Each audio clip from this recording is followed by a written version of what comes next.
제 코 속에서 이제 남석윤 유전자가 나왔다 하거든요. 사는 사람은 코에 나오는데 그 뭐 여기서 사느냐 마느냐 이런 고민을 하고 있는데도 환경부에서 없다. 그런데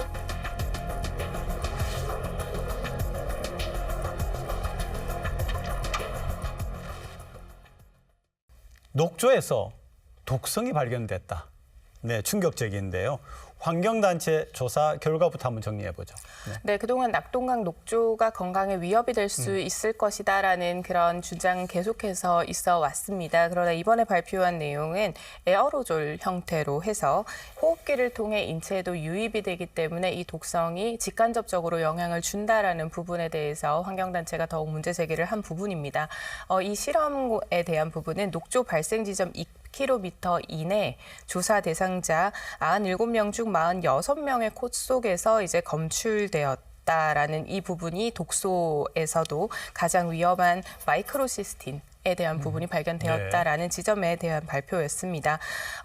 22년에도 관련된 조사를 하신 적이 있으십니다. 이 민간단체에서도 발표를 한 바로는 당시에는 뇌질환 원인 물질인 BMAA가 발견이 되었다라는 발표를 하였고 이후에 환경부가 23년 조사를 하였으나 큰 문제가 없다라고 발표를 했고 24년에 다시 이 민간단체에서 이 에어로졸 형태에서 마이크로시스템이 발견되었다라고 발표를 하면서 환경부에 대한 신뢰성과 이 투명성에 대한 부분에 논란이 생긴 상황입니다. 녹조 독소가 상당히 위험하다고 하는데 그 부분도 다시 한번 짚어보죠. 네. 예, 이번 민간 조사에서 나타난 이제 마이크로시스틴 같은 경우에는 지금 그 저희 체내에 이제 축적될 경우에 간 독성에 이제 영향을 미치고 그리고 신경적으로 이제 신경에도 지금 영향을 미칠 수 있다 그렇게 지금 나오고 있습니다.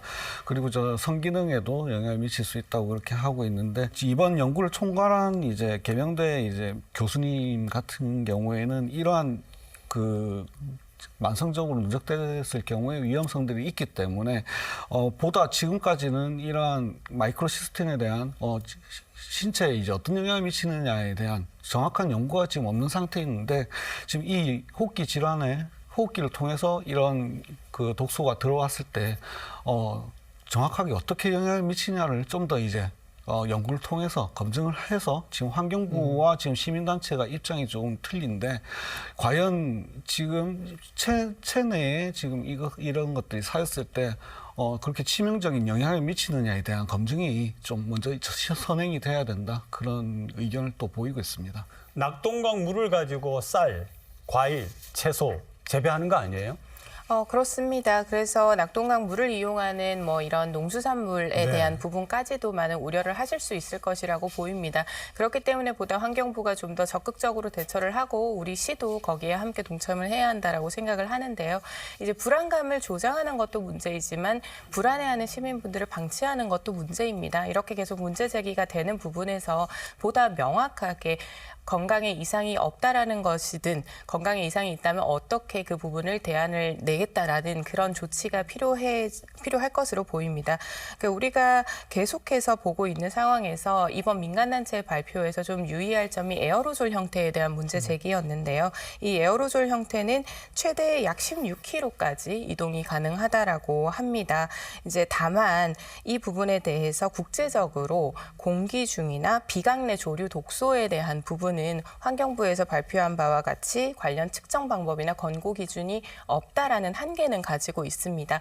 그렇기 때문에 이 부분이 에어로졸로 확산이 되는 부분에 대한 부분이든 혹은 농수산물로 인해서 섭취를 했을 때 신체에 발생될 수 있는 건강 이상에 대한 부분이든 좀 통계적으로 또 총합적으로 환경부가 신뢰할 수 있는 데이터를 내놓아야 한다라고 보입니다. 그러니까 이게 녹조 독소가 지금 이제 가장 문제가 되는 게 공기 중으로 이렇게 전달된다라고 하는 건데 저는 정부 기관 같으면은 가능성이 있다라고 보고 조사를 해야 되는 거 아니에요? 항상 보면은 가능성이 없다라고 전제를 하는 듯한 느낌을 주기 때문에 네, 어떻습니까?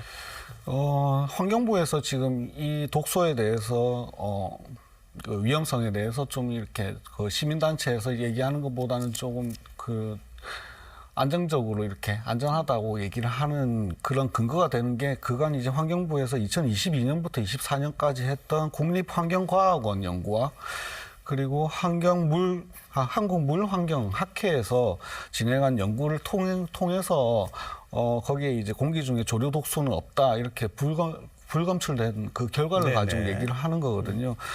그런데 지금 이 연구 결과 같은 경우에는 공기 중에 있는 공기를 포집해서 이제 그 연구를 진행한 거였고, 이번에 나타난 시민단체 연구 결과 같은 경우에는 주변 이제 사시는 주민들의 비강에서 나오는 그 독소를 채취한 거기 때문에 어떻게 보면 그간에 환경부에서 주장했던 그 영향이 없을 거라는 그런 그 현상과 이제 새로운 현상이 지금 발견된 겁니다. 그렇기 때문에 환경부에서도 시민단체와 이제 민간과 이제 합동으로 이제 연구를 해서 이런 것들이 과연 지금 우리 인체에 치명적인 영향을 받을 것인가에 대한 그 민간과 함께 이제 공동 검증하는 그런 절차들이 좀 필요하다고 생각을 하는데, 아마 그 부분도 지금 검토가 되고 있는 걸로 알고 있습니다. 그러니까 결과가 충격적인데요. 환경부는 입장을 냈죠. 한번 정리해 보죠. 어떤 입장을 냈습니까? 환경부의 입장에서는 이제 필요하다면이라는 전제 조건이 조금 붙기는 했습니다만, 이제 처음으로 이 민관 합동 조사에 대해서 실시할 의향이 있다라고 발표를 했습니다. 그렇기 때문에 이것이 조건부가 아니라 시민의 건강에 대한 문제이기 때문에 환경부와 그냥 민간 단체만의 조사가 아니라 이제 부산시도 이 부분에 좀 적극적으로 입장을 내놓아서 함께 합동 조사를 적극적으로 좀 이끌어야 한다라고 보입니다. 그렇게 된다라고 하면은 여름경쯤에 이제 조사가 실시될 수 있을 것으로 보이고요. 아무래도 각기 다른 입장을 보여왔던 두 기관이 이제 함께 조사를 하게 되면 거기에 대한 연구의 가정이나 연구의 과정도 다 달라질 수 있을 것이라고 보입니다. 거기에 나오는 결과에 따라서 시민 건강 문제, 그리고 식수 문제로, 그리고 더해서 이제 환경에 대한 문제로 함께 좀 해결해 가야 되지 않을까 생각합니다.